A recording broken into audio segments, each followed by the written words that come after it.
Rishi Kapoor was getting ready to move in his new house.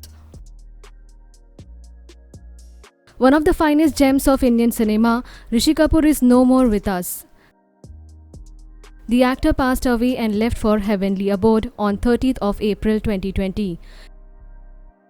He breathed his last breath at Mumbai's Sir H.N. Reliance Foundation Hospital. As the celebrities are deeply shattered and paying their condolences towards the Kapoor family, a shocking news has come forward. Looks like everything was not going well between the late actor and other senior members of Kapoor family. According to reports, Rishi Kapoor and his wife Neetu Kapoor was having a feud with the other members of Kapoor family. Rishi Kapoor was not able to spend the last few months of his life happily as he was having difficult times with others.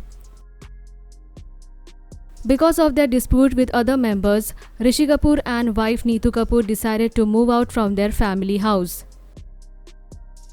They lived in Krishna Raj Bungalow with other senior members of Kapoor family, from where they decided to move out.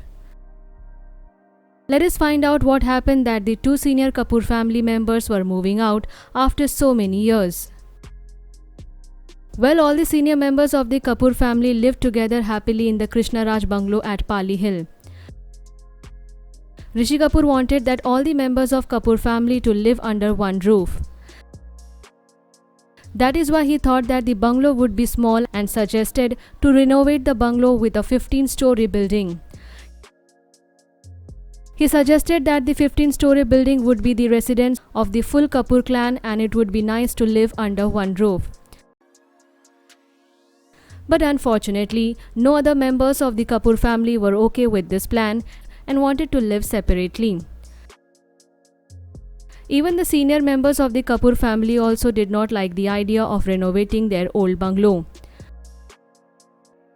Because of his anger issues and drinking problem, nobody wanted to live with late actor Rishi Kapoor under one roof. Rishi Kapoor was angry and heartbroken as none of his family members supported him and had a major war of words with other members. So he, along with his wife Neetu Kapoor, decided to live their remaining life separately from the other members. In early days of his life, Rishi Kapoor did not have a good relationship with his son Ranbir Kapoor, but recently their bond was growing strong. Which is why Rishi Kapoor decided to make a house where he wanted to live happily with his own family. The veteran actor also wanted his son to move in there along with there, and he also wanted to Ranbir and Alia to live with them after marriage. But unfortunately, this beautiful wish of the actor never got fulfilled as he left us too soon. Leave your thought in comment section and subscribe our channel for more updates.